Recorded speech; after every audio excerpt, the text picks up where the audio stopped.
بسم اللہ الرحمن الرحیم۔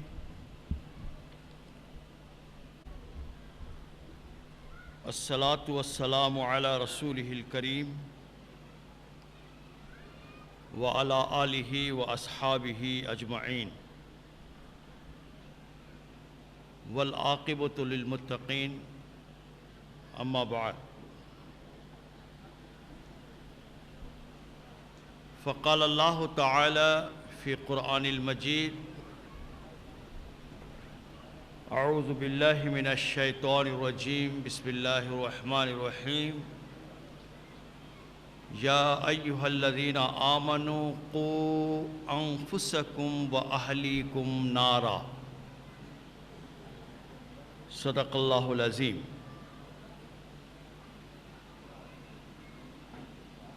جناب محمد عبدالہادی پٹیل صاحب، ناظم ضلع جماعت اسلامی ہند ضلع وقار آباد،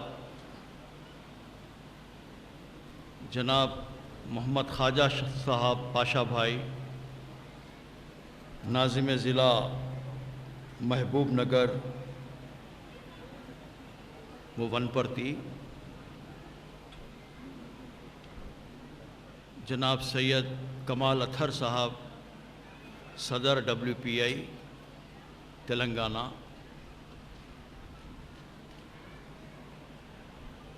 امیر مقامی تانڈور جناب فہیم خان صاحب، امیر مقامی وقار آباد محمد فیاض الدین صاحب، امیر مقامی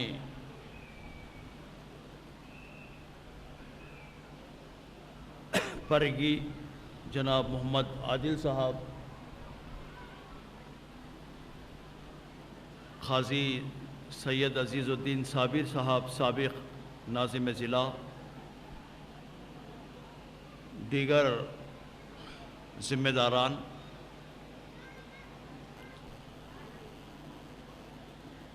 آپ حضرات اگر تھوڑی دیر کے لیے صبح سے آپ یہاں مصروف ہیں، خاص طور پر میری بہنیں ذرا خاموش ہو جائیں تو کچھ باتیں آپ کے گوشے گزار کی جا سکتی ہیں، اور جو حضرات ادھر بیٹھے ہوئے ہیں دور، وہ یا ادھر آ جائیں تو میرے لیے زیادہ سہولت ہوگی، اس لیے کہ مجھے ادھر دیکھنا مشکل ہے۔ اگر میں ادھر دیکھوں گا تو مائک میرا ساتھ نہیں دے گا، جس کے نتیجے میں آواز آپ کو نہیں آئے گی۔ یہاں جہاں میری نظر پڑتی ہے وہاں کرسیاں آپ کی منتظر ہیں، آپ حضرات بلا تاخیر وقت ضائع کیے بغیر اس طرف آ جائیں۔ اتنی آپ نے زحمت کی ہے تو اور تھوڑی سی زحمت آپ ضرور گوارا کر لیں تاکہ ہمارا تعاون ہوگا۔ آ جائیے، ادھر آ جائیے، ادھر پیچھے کے لوگ، وہ لاسٹ میں جو بیٹھے ہوئے لوگ ہیں اخیر میں، وہ حضرات اس طرف آئے تیزی کے ساتھ۔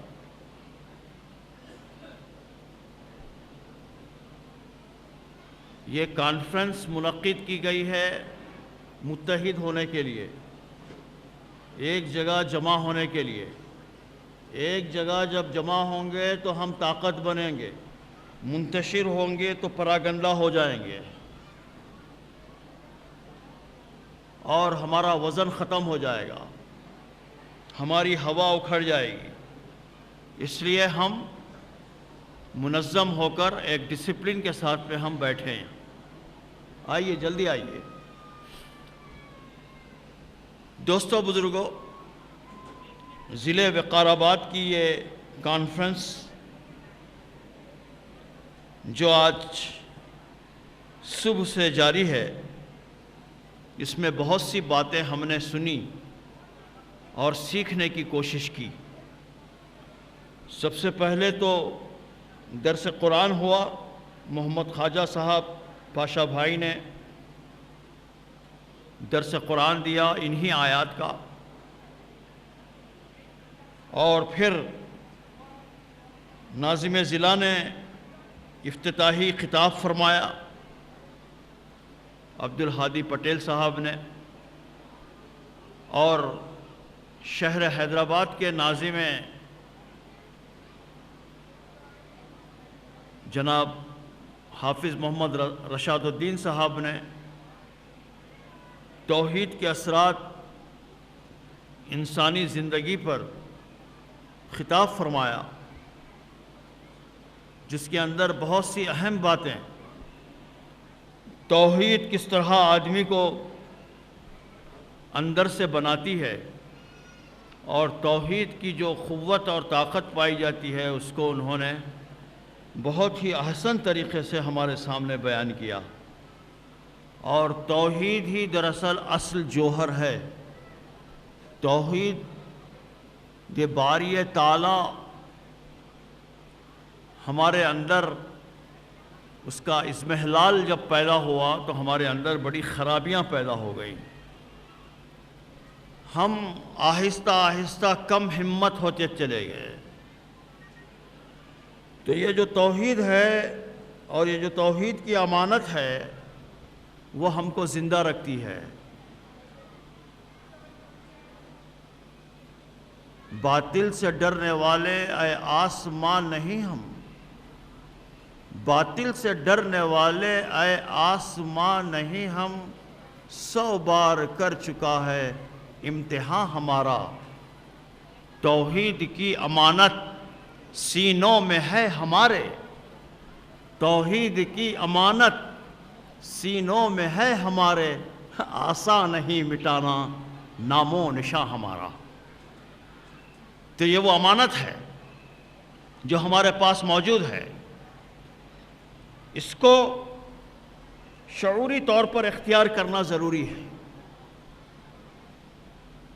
تاکہ انسان اندر سے بنے۔ اسی لیے آج کی اس کانفرنس میں اس موضوع کو رکھا گیا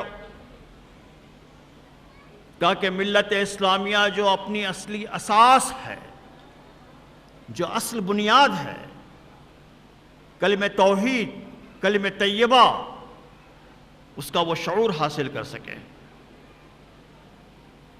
پھر جناب محمد صادق احمد صاحب نے دعوت دین اور ہماری ذمہ داریوں پر گفتگو کی۔ دعوت دین، یہ دین ہمارے پاس امانت ہے، یہ دین، یہ قرآن، محمد الرسول اللہ صلی اللہ علیہ وسلم کی سیرت، اس کے دراصل ہم امین ہیں، ہم اس کے داعی ہیں، ہم اس کے مبلغ ہیں، اور یہ قرآن اور محمد الرسول اللہ صلی اللہ علیہ وسلم کی زندگی، یہ سارے انسانوں کی امانت ہے اور انسانوں تک اس کو پہنچانا ہے۔ آج جو ملک کے موجودہ حالات ہیں، دنیا کے موجودہ حالات ہیں، اس کی اہم ترین وجہ مسلمانوں نے دعوت دین کے کام کو چھوڑ دیا ہے۔ جب تک یہ امت مشنری گروہ بنی رہی، جب تک یہ امت داعی گروہ بنی رہی، وہ دنیا کو دیتی رہی، دنیا کو نوازتی رہی، لیکن جب سے یہ امت دعوت کے کام کو چھوڑ دی، اس وقت سے وہ مغلوب ہو گئی، محکوم ہو گئی ہے، مجبور ہو گئی ہے، لاچار ہو گئی ہے، بے وزن ہو گئی ہے، بے وقت ہو گئی ہے، اب اس کا کوئی وزن محسوس نہیں کرتا، اس لیے کہ ہم خود اس وقت مانگنے والے ہو چکے ہیں۔ تو اس لیے یہ کانفرنس اس بات کی طرف بھی مسلمانوں کو متوجہ کرنے کے لیے منعقد کی گئی کہ ہم داعی ہیں، اور یہ دعوت کا کام سب سے زیادہ عورتوں میں ہونا ہے، سب سے زیادہ، اس لیے کہ ہمارے جو برادران وطن ہیں ان کا جو بھی دین اور دھرم ہے وہ دین اور دھرم عورتوں کی وجہ سے ٹکا ہوا ہے۔ عورت جتنی دیندار ہے ان کے پاس، عورت جتنی مندروں کو جاتی ہے، مرد لوگ اتنا نہیں جاتے، مرد تو مجبور ہو کر جاتا ہے۔ تو اس لیے عورتوں کی بڑی ذمہ داری ہے کہ وہ وطنی بہنوں کے اندر دعوت کا کام انجام دیں، ان کے جو سوالات ہیں ان سوالات کا جواب دیں۔ آپ برقع کیوں پہنتی ہیں؟ 2 سے زیادہ بچے آپ کیوں پیدا کرتی ہیں؟ آپ گھر میں کیوں رہتی ہیں؟ آپ پردہ کیوں کرتی ہیں؟ آپ کا شوہر 3 طلاق دے کر آپ کو الگ کر دیتا ہے، آپ پر ظلم کرتا ہے، آپ کے حقوق نہیں دیے جاتے۔ یہ جتنے سوالات کے جوابات ہیں یہ ہم دینے سے کام نہیں چلے گا، بلکہ یہ سوالات کے جوابات میری بہنوں کو دینا ہوگا، عورتوں کو دینا ہوگا، ہماری خواتین کو دینا ہوگا۔ اس لیے کہ جتنے سوالات اٹھائے جا رہے ہیں وہ سب خواتین سے متعلق سوالات ہیں۔ اس لیے ضرورت اس بات کی ہے کہ ہم دعوت دین پہنچائیں، جس جگہ پر ہم کام کر رہے ہیں، جن کے ساتھ میں ہم کاروبار کر رہے ہیں، ہماری یہ شہادت قولی بھی ہو، ہماری یہ شہادت عملی بھی ہو، اس بات کو لوگوں پر مبرہن کر دیں کہ مسلمان قول اور عمل کا پکا ہوتا ہے، وہ شریف ہوتا ہے، وہ انسانیت دوست ہوتا ہے، وہ ہمدرد ہوتا ہے، ہمدرد انسانیت ہوتا ہے، اس سے خیر ہی کی توقع رکھی جا سکتی ہے، اس لیے کہ وہ امت خیر کا فرد ہے، فرزند ہے۔ یہ برادران وطن تک اس بات کو پہنچانا وقت کی اہم ترین ضرورت ہے۔ اس لیے اس کانفرنس کے اندر یہ عنوان بھی رکھا گیا۔ پھر عبدالرقیب حامد لطیفی صاحب نے اسلام میں اجتماعیت کی ضرورت اور اہمیت پر انہوں نے تقریر کی۔ اسلام میں اجتماعیت کی ضرورت اور اہمیت کیا ہے؟ نبی اکرم صلی اللہ علیہ وسلم نے فرمایا، آمرکم بخمس، میں تمہیں 5 باتوں کا حکم دیتا ہوں، ریکمینڈ کرتا ہوں نہیں، حکم دیتا ہوں۔ میری بہنیں بتائیں، میرے بھائی بتائیں کہ اللہ کے نبی صلی اللہ علیہ وسلم کے حکم کو نہ مان کر، اللہ کے نبی صلی اللہ علیہ وسلم کے حکم سے سرتابی کر کیا کوئی مسلمان باقی رہ سکتا ہے؟ بتائیے۔ لیکن عجیب اتفاق ہے، مسلمانوں کی بھی عجیب حالت ہے کہ نبی اکرم صلی اللہ علیہ وسلم کے اس حکم کو سننے کے لیے بھی تیار نہیں ہے۔ اللہ کے نبی صلی اللہ علیہ وسلم نے حکم کیا دیا؟ آمرکم، یہاں علماء بھی موجود ہیں، امر کا صیغہ ہے، میں تمہیں حکم دیتا ہوں۔ کس بات کا حکم دیتا ہوں؟ والجماعتی، جماعت بن کر زندگی بسر کرو، والطاعتی، امیر کی اطاعت کرو، والسمعی، امیر کی بات کو سنو، والحجرتی والجہاد فی سبیل اللہ، اللہ کے راہ میں ہجرت کرو اور جہاد کرو۔ یہ 5 باتوں کا میں حکم دیتا ہوں۔ کیا واقع ہم اس حکم کو مان رہے ہیں یا اس حکم پر ہم چل رہے ہیں؟ پھر اجتماعیت کی دینی ضرورت کتنی ہے اس کا اندازہ آپ کیجئے۔ آپ صلی اللہ علیہ وسلم نے فرمایا کہ جو کوئی مسلمان ایک بالشت جماعت سے دور ہو رہا یا ہو گیا اور پھر اس کی موت ہو گئی، مماتا، حدیث کے الفاظ ہیں، مماتا میتتن جاہلیہ، اس کی موت جاہلیت کی موت ہوگی۔ وہ عیسائی ہو کر مرے کہ یہودی ہو کر مرے، کوئی مجھے اس بات کی پرواہ نہیں ہے۔ آپ اندازہ کیجئے کہ اسلامی اجتماعیت کی کتنی دینی ضرورت پائی جاتی ہے۔ کتنی شرعی ضرورت پائی جاتی ہے، تو آدھا دیتے ہیں، دھوکہ دیتے ہیں، ان کے مستقبل کے لیے ہم عاقبت کو اور اپنی آخرت کو برباد کر لیتے ہیں۔ آپ بتائیے کہ جن کے لیے آپ اتنی محنت کر رہے ہیں، کیا وہ کل جہنم کی آگ میں جلے؟ کیا یہ گوارا ہے؟ میری ماں، آپ کا بچہ آپ کو جنت میں لے جائے گا۔ ایک زمانہ تھا میرے بچپن میں، میرے نانا حضرت ہیڈ ماسٹر تھے، وہ میری نگرانی دور سے کیا کرتے تھے۔ جب میں ہاکی کھیلتا، فٹ بال کھیلتا، کبڈی کھیلتا، تیرنے کے لیے جاتا، تو دور سے میری نگرانی کیا کرتے تھے۔ یہ دیکھا کرتے تھے کہ میں کن بچوں کی صحبتوں میں رہ رہا ہوں، کہ میں کوئی گالم گلوچ تو نہیں سیکھ رہا ہوں، میں کہیں کوئی غلط زبان تو نہیں سیکھ رہا ہوں، اس کی نگرانی کیا کرتے تھے۔ تو ایک زمانہ تھا کہ بچے اگر باہر گھومنے جائیں تو ان کو نگرانی کے اندر رکھنا ضروری تھا، لیکن آج زمانہ بدل گیا ہے۔ اگر آپ کا 5-6 سال کا بچہ، 7-8 سال کا بچہ کسی کونے میں بیٹھ کر اسمارٹ فون دیکھ رہا ہے تنہائی کے اندر، تو سمجھنا چاہیے کہ آپ کا بچہ دنیا کا انتہائی خطرناک قسم کا کام کر رہا ہے۔ دنیا کا انتہائی خطرناک قسم کا کام وہ کر رہا ہے تنہائی میں بیٹھ کر۔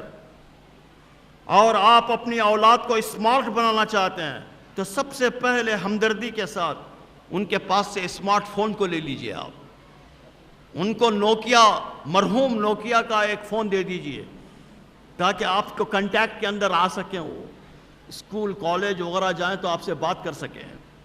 لیکن اسمارٹ فون نے زندگیوں کو برباد کر دیا ہے۔ کتنی بیٹیاں ہیں جو ہمارے پاس کیسز آتے ہیں۔ ایک زمانہ تھا کہ سسرال کے اندر کیسی ہے لڑکی، وہ خط لکھا کرتی تھی، خط پہنچنے تک 15 دن ہوتے تھے۔ 15 دن کے اندر حالات بدل جایا کرتے تھے۔ یہاں پہ خوشگوار ماحول سسرال کے اندر ہو جایا کرتا تھا۔ کچھ اگر شکایتیں بھی لکھ دی تھی تو وہ شکایتیں رفع ہو جاتی تھیں، لیکن اب جیسے ہی شکایت پیدا ہوئی، فون کے اندر فوری ماں کو، بہنوں کو، بھائیوں کو اطلاع اور فوری اٹیک، اس کے بعد میں حساب کتاب ختم۔ کتنے خلا کے کیسز ہیں جو اس اثنا میں آئے ہیں، اس 1 مہینے کے دوران میں آئے ہیں۔ کتنے کیسز جو ہمارے پاس ہاتھ پر چل رہے ہیں اس وقت، یہ سب اس بربادی کا نتیجہ ہے، کیونکہ ہم اپنے آپ کو، اپنی اولاد کو جہنم کی آگ سے بچانے کی ہم کوشش نہیں کر رہے ہیں۔ دوستو، ہمیں چاہیے کہ ہمیں اپنی اولاد کو جہنم کی آگ سے بچائیں۔ پھر ڈاکٹر سید اسلام الدین مجاہد صاحب نے انتہائی روانی کے ساتھ اور بہت ہی پرجوش اور پرمغز انہوں نے موجودہ حالات میں ہماری ذمہ داریوں پر خطاب کیا۔ میں منہ کھول کر اور کان کھول کر ان کے خطاب کو سنتا ہی رہ گیا۔ اتنی تیزی کے ساتھ انہوں نے بتایا کہ حالات کتنے بگڑے ہوئے ہیں، حالات کیسے ہیں۔ میں ٹی وی سے نہیں پوچھوں گا، میں اخبارات سے نہیں پوچھوں گا میں حالات کیسے ہیں، حالات کیا ہیں۔ حالات کیا ہیں جب میں قرآن سے پوچھتا ہوں کہ موجودہ حالات کیا ہیں، تو قرآن مجھے کہتا ہے، مجھے بتاتا ہے قرآن، ظہر الفساد فی البر والبحر بما کسبت ایدی الناس۔ بر میں اور بحر میں، زمین میں، خشکی میں اور تری میں فساد برپا ہے، یہ انسانوں کی ہاتھوں کی کمائی ہے، فساد برپا ہے۔ یہ ہے موجودہ حالات۔ موجودہ حالات کیا ہیں جب میں قرآن سے پوچھتا ہوں تو قرآن مجھے کہتا ہے یریدون لیطفئوا نور اللہ بافواہہم واللہ متم نورہ ولو کرہ الکافرون، کہ یہ لوگ معاندین دین، مسلمان، دشمنان مسلمان، دشمنان دین، یہ چاہتے ہیں کہ اپنے منہ کے پھونکوں کے ذریعے اس نور کو، نور محمدی کو، نور مروت کو، نور محبت کو، نور انسانیت کو، نور پیغمبر کو، نور الہی کو بجھا دیں اپنے منہ کے پھونکوں سے۔ لیکن اللہ کا فیصلہ ہے کہ اللہ اس کو پورا کر کر رہے گا۔ نور خدا ہے کفر کی حرکت پقند ازن، نور خدا ہے کفر کی حرکت پقند ازن، پھونکوں سے یہ چراغ بجھایا نہ جائے گا، پھونکوں سے یہ چراغ بجھایا نہ جائے گا۔ موجودہ حالات یہ ہیں، موجودہ حالات یہ ہیں کہ ایک دوسرے کو دور کر دو، مسلمانوں کے اندر اتنی منافرت پیدا کر دو، مسلمانوں کے سلسلے میں دوریاں اور ایسا بغض پیدا کر دو کہ مسلمان کا چہرہ دیکھنے کے لیے کوئی تیار نہ ہو، ان کے اندر کمیونیکیشن گیپ پیدا کر دو، ان کے اندر ایٹیٹیوڈ پولرائزیشن پیدا کر دو، ان کی بستیوں کو الگ کر دو، ان کے مدرسوں کو الگ کر دو، ان کے آٹو والوں کو الگ کر دو، اور غلط فہمیوں کا ایک پردہ، ایک دیوار اٹھا دو۔ یہ ہے موجودہ حالات۔ تو اس کے اندر ہماری ذمہ داریاں کیا ہیں؟ ہماری ذمہ داریاں یہ ہیں کہ وہ کمیونیکیشن گیپ پیدا کرنا چاہتے ہیں تو ہم ماس کمیونیکیشن کا پروگرام بنائیں، ماس کنٹیکٹ کا پروگرام بنائیں۔ وہ ہمیں توڑنا چاہتے ہیں تو ہم جوڑنے کا کام کریں۔ وہ غلط فہمیاں پیدا کرنا چاہتے ہیں تو ہم غلط فہمیوں کے ازالے کا کام ہم انجام دیں۔ وہ چاہتے ہیں کہ مسلمانوں کا چہرہ نہ دیکھیں تو انہیں بتائیں کہ مسلمان کا چہرہ کس طرح نورانی ہوتا ہے، انہیں بتائیں۔ دوستو، موجودہ حالات انتہائی سنگین حالات ہیں۔ موجودہ حالات کیا ہیں؟ موجودہ حالات، اس کا ذکر ناظم ضلع نے اپنے افتتاحی کلمات کے اندر بھی کہا ہے۔ موجودہ حالات یہ ہیں کہ ان کو معلوم ہو گیا ہے، اس وقت اس بات کا اندازہ ان کو ہو گیا ہے کہ مسلمان چاہے کتنا ہی بے عمل کیوں نہ ہو، اس کو اگر کلمہ لا الہ الا اللہ سے منحرف کرنے کی کوشش کی جائے گی اور اس کے منحرف کرنے کے لیے اس کے گلے پر چھری رکھ دی جائے گی، تب بھی وہ کلمہ لا الہ الا اللہ سے نہیں ہٹے گا۔ اس بات کا یقین سارے ہی لوگوں کو ہو چکا ہے، چاہے وہ مغرب میں رہنے والا دشمن ہو کہ مشرق میں رہنے والا دشمن ہو، سب کو ہو چکا ہے یہ۔ تو اب کیا کیا جا رہا ہے؟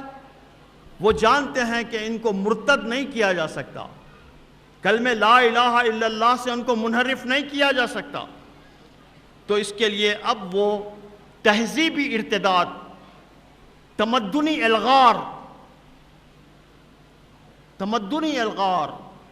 کلچرل ایگریشن وہ کر رہے ہیں۔ میری بچی کے لیے میں فل شرٹ خریدنے کے لیے میں پوری مارکیٹ پھروں، مجھے مارکیٹ میں کہیں فل شرٹ نہیں ملے گا، مجبور ہو کر مجھے کٹ والا شرٹ ہی خریدنا پڑے گا۔ یہ ہے۔ پھر مسلمان بچوں کو، نوجوانوں کو کیسا کر دیا گیا ہے؟ ہمارے مسلمان نوجوان بچے امریکہ کو گالیاں دیں گے، اسرائیل کو بددعا دیں گے، اسرائیل مرد آباد کہیں گے، امریکہ مرد آباد کہیں گے، کہتے ہوئے نہیں تھکیں گے۔ لیکن تہذیبی ارتداد کیسا ہے آپ دیکھیے، امریکہ جو پہنایا وہ پہن لیں گے، اسرائیل جو کھلایا وہ کھا لیں گے۔ ہاں، پزا برگر کے بغیر ہم کو نوالا نہیں اترتا، دعوتوں کے اندر پیپسی کے بغیر ہماری دعوت مکمل نہیں ہوتی۔ ایسے کپڑے پہنے جا رہے ہیں کہ ہمارے زمانے میں جب غربت اور افلاس کا زمانہ تھا، اگر کپڑے پھٹ جاتے تو ہم رف کر لیا کرتے تھے، لیکن کپڑے پھاڑ کر کپڑے پہنے جا رہے ہیں۔ کیا ہے یہ تہذیبی ارتداد؟ یہ ہے وہ تہذیبی ارتداد، اور اس سیلاب کو روکنا وقت کی اہم ترین ضرورت ہے۔ یہ کانفرنس اسی لیے ہے، اس طرح کی کانفرنسز اسی لیے منعقد کی جاتی ہیں۔ دوستو، موجودہ حالات اس وقت انتہائی سنگین ہیں. میں ڈرانا نہیں چاہتا، میں کبھی مایوس نہیں ہوتا حالات سے، اور قرآن نے بھی کبھی کسی کو دشمن قرار نہیں دیا. قرآن نے بھی ہمیشہ یہی کہا، دشمن کمزور ہے تمہارا، اس کی چالیں بڑی کمزور ہیں، اس کی چالیں، دشمن کی چالیں مکڑی کے جالے کے ممانند ہیں. قرآن نے یہ کہا. اس لیے ہم ڈراتے نہیں کسی سے، لیکن حالات سے آگاہ رہنا بے حد ضروری ہے. آگاہی بے حد ضروری ہے. اور پھر اپنی بنیادوں کو تلاش کرنا بے حد ضروری ہے. تو موجودہ حالات یہی ہیں. موجودہ حالات میں دعوت دین کا کام، اگر ایک مسلمان، اگر مان لیا جائے کہ 20 کروڑ مسلمان ہیں بھارت میں، ایک مسلمان 5 برادران وطن سے اگر ملاقات کرے گا، 5 برادران وطن کو اپنا دوست بنائے گا، اس کو اڈلی کھلائے گا، اس کو چائے پلائے گا، عید کے دن لے جا کر اس کو گھر میں شیر خورما پلائے گا، افطار کی دعوت اس کو دے گا، اس کے دکھ درد کے اندر شریک ہوگا، اس کا تعاون کرے گا، اس کی کبھی مدد کرے گا. ایک مسلمان 5 لوگوں سے ماس کنٹیکٹ کرے اور قریبی تعلقات پیدا کرے. تو آپ لکھ لیجئے، اگر کاغذ اگر قریب ہے، اگر نہیں ہے تو موبائل پر لکھ لیجئے کہ 2024 میں انشاءاللہ منظرنامہ تبدیل ہو جائے گا. چاہے ان کے یہ ٹی وی چینل 24/7 بکواس کرتے رہیں، 24/7 یہ ہم کو گالیاں دیتے رہیں، دوریاں پیدا کرتے رہیں، بغض اور عناد پیدا کرتے رہیں، دھوکہ دیتے رہیں، لیکن انشاءاللہ وہ دھوکے میں نہیں آئے گا. اس لیے کہ جب آپ کنٹیکٹ میں آئیں گے تو آپ کا صحیح پکچر اور آپ کا صحیح جو نقشہ ہے ان کے سامنے ہوگا، آپ کا صحیح کیریکٹر، مسلم کیریکٹر اس کے سامنے ہوگا. دوستو، اس لیے موجودہ حالات میں ہمیں یہ کام کرنا ہے. پھر مولانا عبداللہ اظہر قاسمی صاحب نے درس حدیث میں محبت رسول صلی اللہ علیہ وسلم پر حب رسول صلی اللہ علیہ وسلم پر انہوں نے درس حدیث دی. حب رسول، آپ بتائیے میری بہنیں سنیں، کیا حب رسول تھا؟ ایک خاتون، بنو نجار کی ایک خاتون، اس کو اطلاع ملی کہ نبی صلی اللہ علیہ وسلم جنگ احد میں شہید ہو گئے، اور وہ احد کے میدان کی طرف دوڑنے لگی. احد کے میدان کی طرف دوڑتی ہوئی جا رہی ہے. کسی نے اس کو بتایا کہ تیرا شوہر شہید ہو گیا، اور آگے بڑھی تو بتایا کسی نے کہ تیرے 2 بیٹے شہید ہو گئے، کسی نے بتایا کہ تیرا بھائی شہید ہو گیا، تیرا باپ شہید ہو گیا. لیکن وہ یہی پوچھتی ہوئی گئی کہ یہ بتائیے کہ میرے حبیب کیسے ہیں، میرے حبیب صلی اللہ علیہ وسلم کیسے ہیں، سنیے میری ماؤں. جب اسے بتایا گیا کہ مجھے ذرا دور سے دیدار کرا دیجئے نبی صلی اللہ علیہ وسلم کا، جب نبی صلی اللہ علیہ وسلم کا دیدار کرایا گیا، اور جب اس کی نظر نبی صلی اللہ علیہ وسلم پر گری، اور پھر آپ کو بخیر و عافیت اس نے پایا، تو آپ بتائیے، شوہر کا انتقال ہو گیا، شوہر شہید ہو گیا، باپ شہید ہو گیا، بیٹے شہید ہو گئے، بھائی شہید ہو گئے، کتنا بڑا سرمایہ ہے ایک عورت کے لیے. لیکن جب نبی صلی اللہ علیہ وسلم کو اس نے پایا بخیر و عافیت، تو اس نے کہا، کل مصیبت بعدک جلالہ، اب میرے لیے کوئی مصیبت باقی نہیں رہی، میرے لیے کوئی مصیبت باقی نہیں رہی، میرے حبیب صلی اللہ علیہ وسلم بخیر و حیات ہے. آپ بتائیے کیسی محبت تھی ہے؟ کیا واقعی ایسی محبت ہمارے اندر ہے؟ پھر محترمہ ناصرہ خانم صحابہ، جو ہماری مرکزی ذمہ دار ہیں اور بہت بڑی خطیب اور بہت بڑی مقررہ ہیں، انہوں نے اے بنت حرام جاگ ذرا، اس پر انہوں نے خطاب کیا، اور انہوں نے عورتوں کو متنبہ کیا. سب سے زیادہ اگر دنیا کے اندر کسی مخلوق کو دھوکہ دیا جا رہا ہے تو وہ عورت ہے. عورت کو بتایا جا رہا ہے، سمجھایا جا رہا ہے کہ تو غلام بن گئی ہے مرد کی، لہٰذا تو آزاد ہو جا۔ اب عورت آزاد ہو گئی ہے، کپڑوں سے بھی آزاد ہو گئی ہے، رشتوں سے بھی آزاد ہو گئی ہے۔ ارے فروخت کیے جا رہے ہیں مرد آدمی کے سوٹ کے کپڑے، ریمنڈس میں سوٹ کے کپڑے، اور وہاں پر تصویر لگی ہوئی عورت کی۔ مرد کے کپڑے بیچے جا رہے ہیں اور عورت کی تصویر لگی ہوئی ہے۔ صابن بیچا جا رہا ہے، یہ نہیں بتایا جاتا کہ صابن میں کتنے کیمیکلز ہیں، یہ نہیں بتایا جاتا کہ کون سے سینٹس استعمال ہوئے ہیں، یہ نہیں بتایا جاتا۔ صرف ایک ننگی برہنہ قسم کی نہاتی ہوئی عورت کو بتایا جاتا ہے، اور عورت یہ سمجھ رہی ہے کہ میں آزاد ہو گئی، عورت یہ سمجھ رہی ہے کہ میں فری ہو گئی۔ عورت کی جو اصل جوہر ہے، عورت کا جو اصل جوہر ہے اور سب سے بڑا جو زیور ہے، سب سے بڑی جو جیولری ہے عورت کی، وہ عورت کی جیولری ہے اس کی عصمت، اس کی عفت یابی، عصمت یابی، اس کا عورت پن۔ اور آج کی دنیا نے عورت کے عورت پن کو چھین لیا، اس کی نسوانی صلاحیتوں کو چھین لیا، اور عورت یہ سمجھ رہی ہے کہ میں آزاد ہو گئی، اور یہ چاہتے ہیں کہ مسلم عورت بھی ویسی ہو جائے۔ اور ان کو جو کھلبلی مچی ہوئی ہے وہ یہی ہے کہ کیا بات ہے کہ وہ عورتیں تو ایسا ہو رہی ہیں لیکن مسلم عورت نہیں ہو رہی ہے، اور جو تھوڑی بہت ہو جاتی ہے، کوئی ٹینس اسٹار بن جاتی ہے، کوئی فلاں اسٹار بن جاتی ہے، تو اس کو خوب اس کی تشہیر کی جاتی ہے، اسی لیے کی جاتی ہے۔ میری بہنوں، آپ پر بڑی ذمہ داری عائد ہوتی ہے، آپ کو جاگنے کی ضرورت ہے۔ ہاں، جتنے لوگ دنیا میں بڑے بنے ہیں ان تمام لوگوں کے پیچھے ایک عورت ہی کار فرما دکھائی دے گی آپ کو۔ عورت، میرے پاس ایک کتاب ہے، بڑے بڑے لوگ جو موقر قسم کے لوگ اور جنہوں نے دنیا میں بڑے اثرات مرتب کیے، ان کے پیچھے کون عورتیں تھیں اس کے اندر لکھا ہوا ہے۔ ماں کی حیثیت سے، بہن کی حیثیت سے، بیوی کی حیثیت سے۔ بیوی کے سپورٹ کے بغیر کوئی مرد آدمی میدان کے اندر کارنامہ انجام نہیں دے سکتا۔ اس لیے عورتوں کی بڑی ذمہ داری ہے۔ حضرت جنید بغدادی رحمت اللہ علیہ بڑی عمر کو پہنچ گئے۔ بڑی عمر کو جب پہنچے تو کسی نے انٹرویو لیا ان کا۔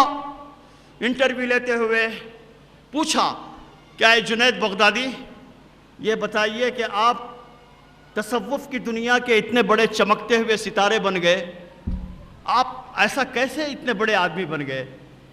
تو انہوں نے تھوڑی دیر کے لیے توقف کیا، اپنی گردن جھکائی اور اس کے بعد آنکھ کھول کر بولا، کہا کہ میں جب بولنا سیکھ رہا تھا، میری بہنیں میری سنیں، میری بہنیں، جب بولنا سیکھ رہا تھا تو میری ماں نے کہا کہ جنید بیٹے بولو اللہ۔ میں اللہ اللہ کہنے لگا کھیلتے کودتے۔ جب میری زبان پر اللہ چڑھ گیا، میری ماں نے محسوس کیا کہ میری زبان پر اللہ چڑھ گیا ہے، تو تب میری ماں نے مجھ سے کہا کہ بیٹے جنید کہو اللہ ایک ہے، اللہ ایک ہے، اور میں کھیلتے کودتے اللہ ایک ہے، اللہ ایک ہے یہ کہنے لگا۔ جب میری زبان پر اللہ ایک ہے یہ بھی چڑھ گیا تو میری ماں نے مجھ سے کہا کہ جنید یہ کہو کہ اللہ دیکھ رہا ہے، اللہ دیکھ رہا ہے۔ اور جنید بغدادی کی آنکھوں میں آنسو آ گئے اور کہا کہ وہ دن ہے اور آج کا دن ہے، وہ دن ہے اور آج کا دن ہے کہ اللہ دیکھ رہا ہے۔ اسی کا نام تقویٰ ہے، اسی کا نام دینداری ہے، اسی کا نام خدا خوفی ہے، اسی کا نام استحضار اللہ ہے، اللہ کا استحضار ہے، اللہ کے عالم الغیب ہونے پر یقین ہے، اسی کا نام توحید حقیقی ہے کہ اللہ دیکھ رہا ہے۔ میں سب کو دھوکہ دے سکتا ہوں لیکن اللہ کو دھوکہ نہیں دے سکتا۔ اس بنیاد پر اپنی نسلوں کو تیار کرنا ہے۔ اگر ایک کسان غافل ہو جائے، ایک کسان غافل ہو جائے، نااہل ہو جائے، آسان طلب ہو جائے تو صرف فصل برباد ہو جاتی ہے، فصل برباد ہو جائے گی۔ لیکن اگر ایک عورت تن آسان بن جائے، اپنی نسلوں سے غافل ہو جائے، تو وہ نسلوں کو برباد کر دیتی ہے، فصلوں کو نہیں نسلوں کو برباد کر دیتی ہے۔ اس لیے عورتیں دراصل نسلوں کی آبیاری کرتی ہیں، وہ بہادروں کو تیار کرتی ہیں، وہ سورماؤں کو تیار کرتی ہیں، وہ قائدین کو تیار کرتی ہیں، وہ اشراف کو تیار کرتی ہیں، وہ ایلیٹ کو تیار کرتی ہیں۔ آج کی یہ کانفرنس جس میں بہت سی قراردادیں بھی منظور کی گئی، یہ کئی اعتبارات سے بڑی اہمیت کی حامل ہے، اور اس خطے میں تلنگانہ کے جو کرناٹکا کا بارڈر ہے، یہاں پر اس قسم کی کانفرنس کا منعقد ہونا میں سمجھتا ہوں کہ ایک بہت اہم واقعہ ہے، ایک اہم ایونٹ ہے۔ انشاءاللہ اس کے ذریعے سے ایک بہت بڑی تبدیلی آئے گی، اور تبدیلی کے لیے سب سے اہم چیز یہ ہے کہ ہم تبدیل ہو جائیں، ہمارا اندرون تبدیل ہو جائے، ہمارا بیرون تبدیل ہو جائے، ہمارا ذہن تبدیل ہو جائے، ہماری فکر تبدیل ہو جائے۔ تو آج کی یہ کانفرنس دراصل ہماری فکر و عمل کو تبدیل کرنے کے لیے تھی۔ امید ہے کہ لوگوں نے اس تبدیلی کو قبول کیا ہوگا، اور امید ہے کہ اس کے ذریعے سے ایک اچھا مثبت چینج آئے گا، ایک پازیٹیو چینج آئے گا، جس کے ذریعے سے ملت اسلامیہ کی نشاط ثانیہ کا انشاءاللہ کام انجام دیا جائے گا، اقامت دین کا، اشاعت دین کا، اظہار دین کا انشاءاللہ کام انجام دیا جائے گا۔ اللہ تعالی ہمارے ساتھ خیر کا معاملہ فرمائے، اللہ تعالی ہمارے ظاہر اور باطن کو یکساں بنا دے، اللہ تعالی ہمارے قلوب کے اندر خدا کا خوف پیدا کرے، اللہ تعالی ہمارے اندر اخلاص پیدا فرمائے، للہیت پیدا فرمائے، حقیقی معنی میں اللہ سے ڈرتے ہوئے زندگی بسر کرنے والا اللہ ہم کو بنا دے، اللہ تعالی ہماری نسلوں کی حفاظت فرمائے، اللہ تعالی ہمارے ایمان کی حفاظت فرمائے، اسلام کی حفاظت فرمائے، دین اسلام کا غلبہ اس ملک کے اندر ہو جائے، اللہ تعالی کے دین کے لیے لوگ سسک رہے ہیں، بلک رہے ہیں، بھٹک رہے ہیں، ان کو راہ نجات بتانے کا ہم سامان کر سکیں، اللہ ہمارے اندر وہ صلاحیتیں پیدا فرمائے، اللہ تعالی ہماری نوجوان نسل کو اللہ حفاظت کے اندر رکھے، سیانت کے اندر رکھے، تہذیب الغار سے ان کو محفوظ رکھے، اللہ تعالی ہمارے ساتھ خیر کا معاملہ فرمائے۔ ربنا آتنا فی الدنیا حسنہ فی الآخرۃ حسنہ وقنا عذاب النار، ربنا ظلمنا انفسنا وان لم تغفر لنا وترحمنا ولنكونن من الخاسرين، رب اغفر ورحم، انت خیر الراحمین، انت خیر الخالقین، انت خیر الرازقین، انت خیر الحاکمین، یا مسبب الاسباب، یا حل المشکلات، یا دافع البلیات، یا شافع الامراض، یا رب العالمین۔ اللہم اغفر لی، اللہم ارحمنی، اللہم عافنی، اللہم عافنی فی بدنی، اللہم عافنی فی سمعی، اللہم عافنی فی بصری، لا الہ الا انت، رب اغفر ورحم، انت خیر الراحمین۔ ان اللہ ملائکۃ یصلون علی النبی، یا ایھا الذین آمنوا صلوا علیہ وسلموا تسلیما۔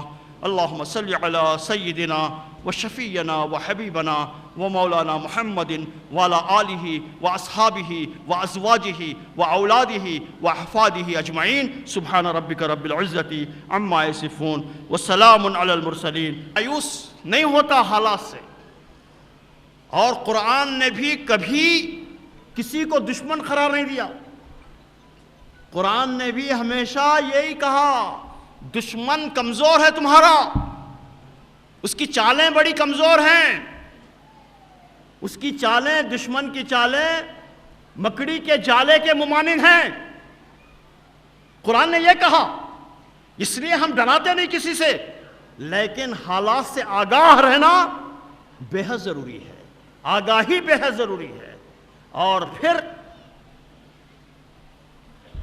پھر اپنی بنیادوں کو تلاش کرنا بے حد ضروری ہے۔ تو موجودہ حالات یہی ہیں، موجودہ حالات میں دعوت دین کا کام، اگر ایک مسلمان، اگر مان لیا جائے کہ 20 کروڑ مسلمان ہیں بھارت میں، ایک مسلمان 5 برادران وطن سے اگر ملاقات کرے گا، 5 برادران وطن کو اپنا دوست بنائے گا، اس کو اڈلی کھلائے گا، اس کو چائے پلائے گا، عید کے دن لے جا کر اس کو گھر میں شیر خورما پلائے گا، افطار کی دعوت اس کو دے گا، اس کے دکھ درد کے اندر شریک ہوگا، اس کا تعاون کرے گا، اس کی کبھی مدد کرے گا۔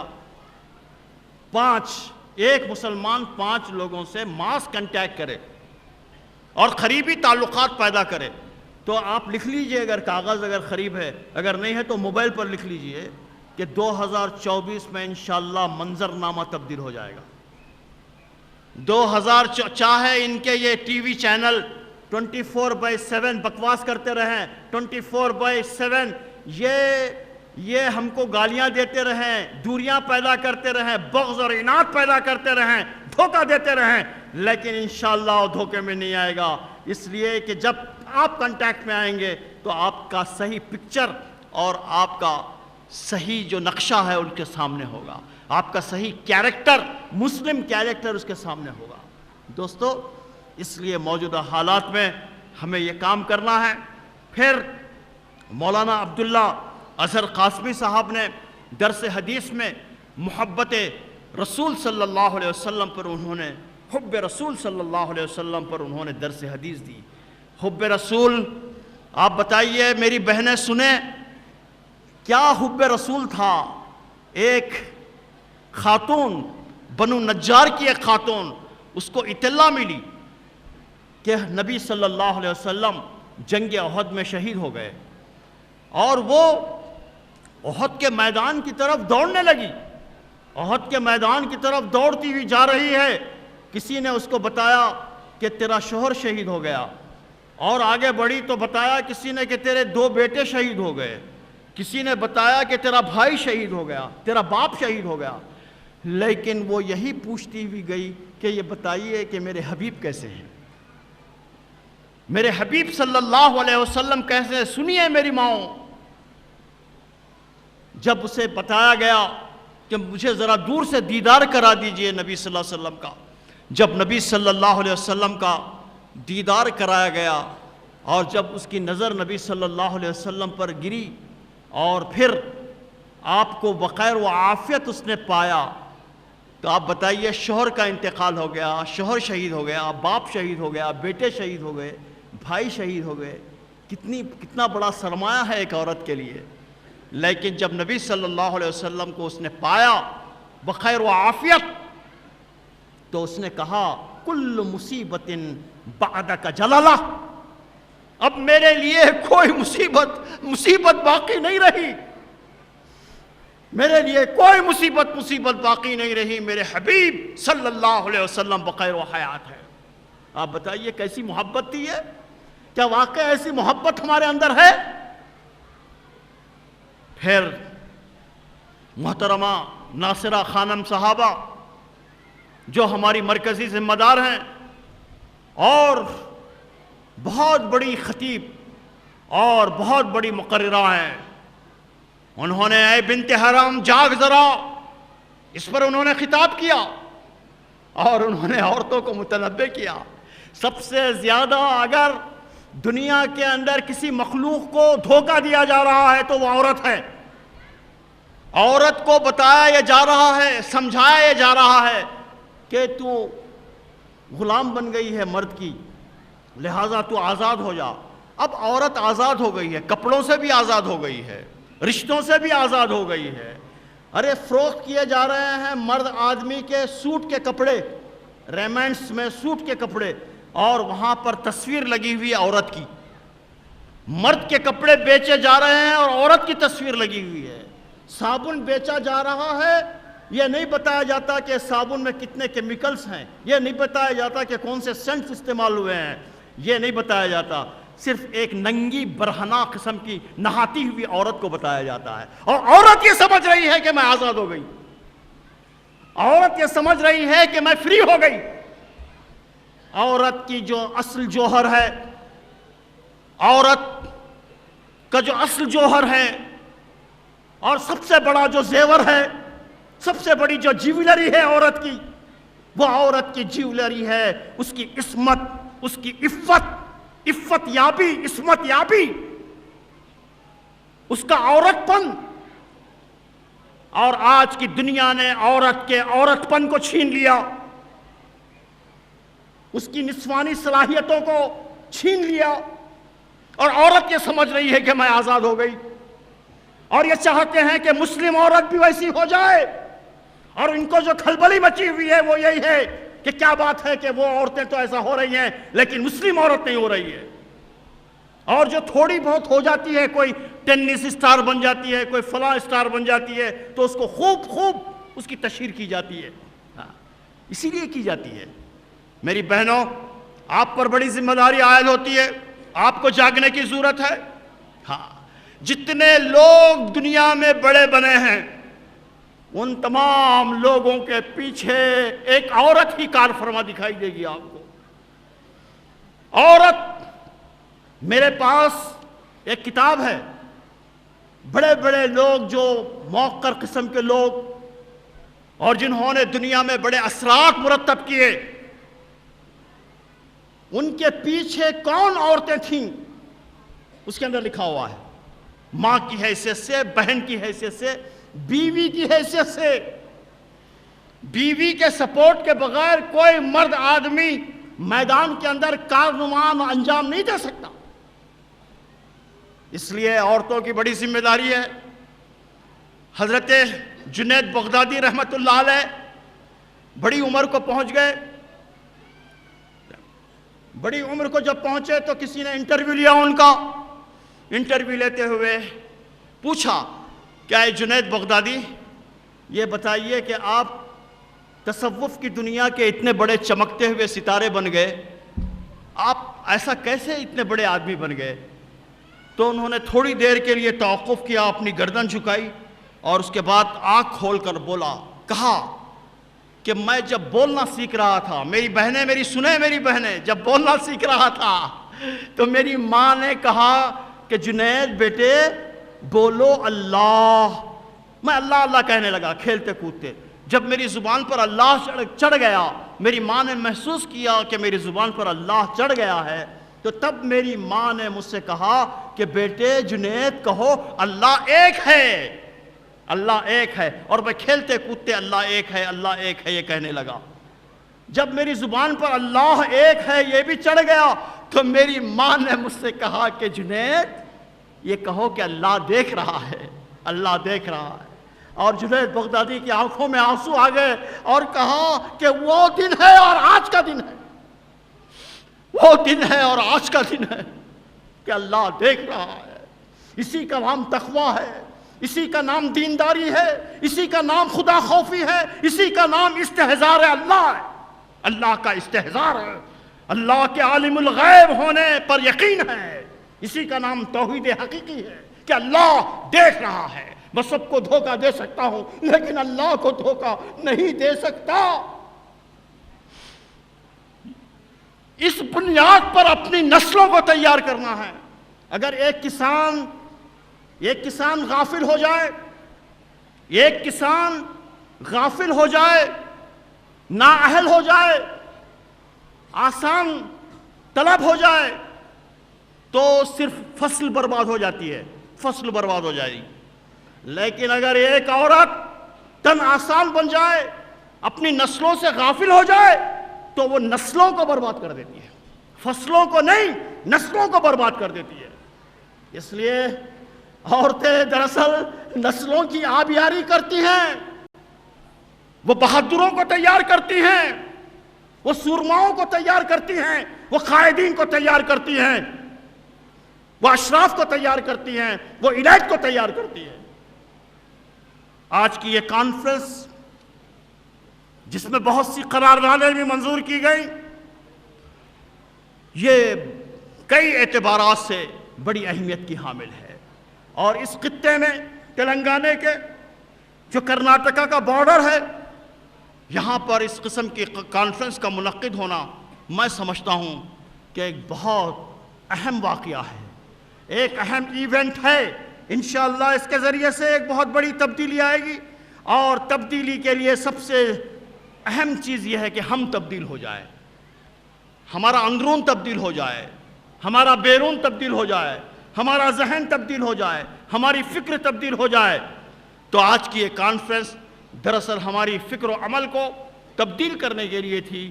امید ہے کہ لوگوں نے اس تبدیلی کو قبول کیا ہوگا اور امید ہے کہ اس کے ذریعے سے ایک اچھا مثبت چینج آئے گا، ایک پازیٹیو چینج آئے گا، جس کے ذریعے سے ملت اسلامیہ کی نشاط ثانیہ کا انشاءاللہ کام انجام دیا جائے گا، اقامت دین کا، اشاعت دین کا، اظہار دین کا انشاءاللہ کام انجام دیا جائے گا۔ اللہ تعالی ہمارے ساتھ خیر کا معاملہ فرمائے، اللہ تعالی ہمارے ظاہر اور باطن کو یکساں بنا دے، اللہ تعالی ہمارے قلوب کے اندر خدا کا خوف پیدا کرے، اللہ تعالی ہمارے اندر اخلاص پیدا فرمائے، للہیت پیدا فرمائے، حقیقی معنی میں اللہ سے ڈرتے ہوئے زندگی بسر کرنے والا اللہ ہم کو بنا دے، اللہ تعالی ہماری نسلوں کی حفاظت فرمائے، اللہ تعالی ہمارے ایمان کی حفاظت فرمائے، اسلام کی حفاظت فرمائے، دین اسلام کا غلبہ اس ملک کے اندر ہو جائے، اللہ تعالی کے دین کے لیے لوگ سسک رہے ہیں، بلک رہے ہیں، بھٹک رہے ہیں، ان کو راہ نجات بتانے کا ہم سامان کر سکیں، اللہ ہمارے اندر وہ صلاحیتیں پیدا فرمائے، اللہ تعالی ہماری نوجوان نسل کو اللہ حفاظت کے اندر رکھے، سیانت کے اندر رکھے، تہذیب الغار سے ان کو محفوظ رکھے، اللہ تعالی ہمارے ساتھ خیر کا معاملہ فرمائے۔ ربنا آتنا فی الدنیا حسنہ فی الآخرۃ حسنہ وقنا عذاب النار، ربنا ظلمنا انفسنا وإن لم تغفر لنا وترحمنا ولنكونن من الخاسرين، رب اغفر ورحم انت خیر الراحمین، انت خیر الخالقین، انت خیر الرازقین، انت خیر الحاکمین، یا مسبب الاسباب، یا حل المشکلات، یا دافع البلیات، یا شافع الامراض، یا رب العالمین۔ اللہم اغفر لی، اللہم ارحمنی، اللہم عافنی، اللہم عافنی فی بدنی، اللہم عافنی فی سمعی، اللہم عافنی فی بصری، لا الہ الا انت رب اغفر ورحم انت خیر الراحمین۔ ان اللہ ملائکۃ یصلون علی النبی یا ایھا الذین آمنوا صلوا علیہ وسلموا تسلیما۔ اللہم صل علی سیدنا وشفینا وحبیبنا ومولانا محمد وعلی آلہ واصحابہ وازواجہ واولادہ واحفادہ اجمعین۔ سبحان ربک رب العزۃ عما یصفون وسلام علی المرسلین والحمد للہ رب العالمین۔